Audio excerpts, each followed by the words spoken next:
Astérix, le fier gaulois et son village viennent de fêter leurs 60 ans. L'occasion de revenir sur un album, en particulier Obélix et compagnie.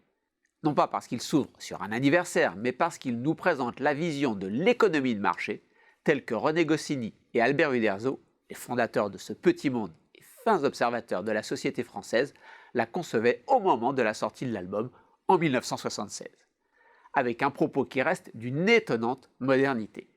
Recitons le scénario de cette aventure. La force brute, celle de l'armée, étant incapable de venir à bout du village d'irréductibles Gaulois, il faut trouver un moyen de les affaiblir. Ce sera par l'appât du gain lié à l'économie de marché.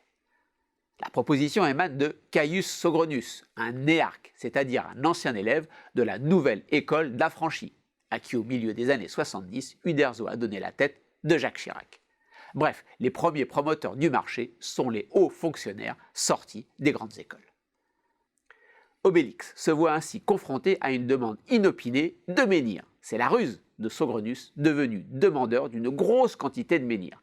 Pour répondre à cette soudaine et importante demande, tout le village va se mettre à fabriquer des menhirs, ou bien à chasser pour les fabricants de menhirs, et ils ne penseront plus à taper sur les Romains.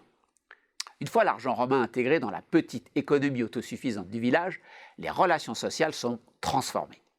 Les deux auteurs doivent mobiliser des habitants dont on n'entend jamais parler dans les autres albums. Les relations d'argent socialisent les individus à grande échelle. Mais cette socialisation développe une quête d'accumulation sans fin, au point que l'ancien temps libre est converti en temps de travail pour produire et gagner un maximum. Les relations marchandes s'imposent. Et elle contribue à créer et renforcer les hiérarchies sociales. Obélix, devenu l'homme le plus riche du village, veut qu'on le distingue par ses vêtements. Il se fait faire de nouveaux et luxueux habits. Il est devenu puissant et attire le regard des jolies femmes.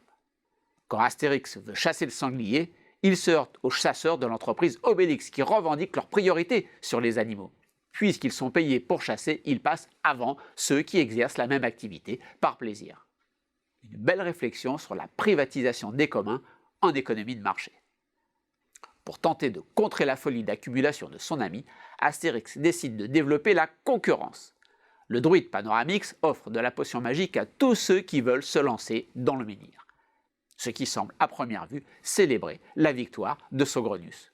Les Gaulois utilisent désormais leur force pour s'imposer sur le marché plutôt que pour taper sur les Romains. Qui plus est, pour récupérer sa mise, l'argent public en fait qui a servi à acheter les menhirs, Sogronius monte une campagne de publicité à Rome pour tenter de vendre aux particuliers un produit totalement inutile, un menhir. Grâce à la publicité et à un marketing intense, il arrive à créer une mode qui lui permet de faire rentrer l'argent dans les caisses grâce au développement d'une entreprise publique de grande envergure. À tel point qu'il commence déjà à développer des produits dérivés et cherche les moyens d'introduire de l'obsolescence programmée. Le premier accroc vient des producteurs romains de menhirs. Ils réclament des barrières protectionnistes pour lutter contre la concurrence gauloise. Ce « Made in Rome » touche la corde sensible des consommateurs qui ne veulent plus du menhir gaulois.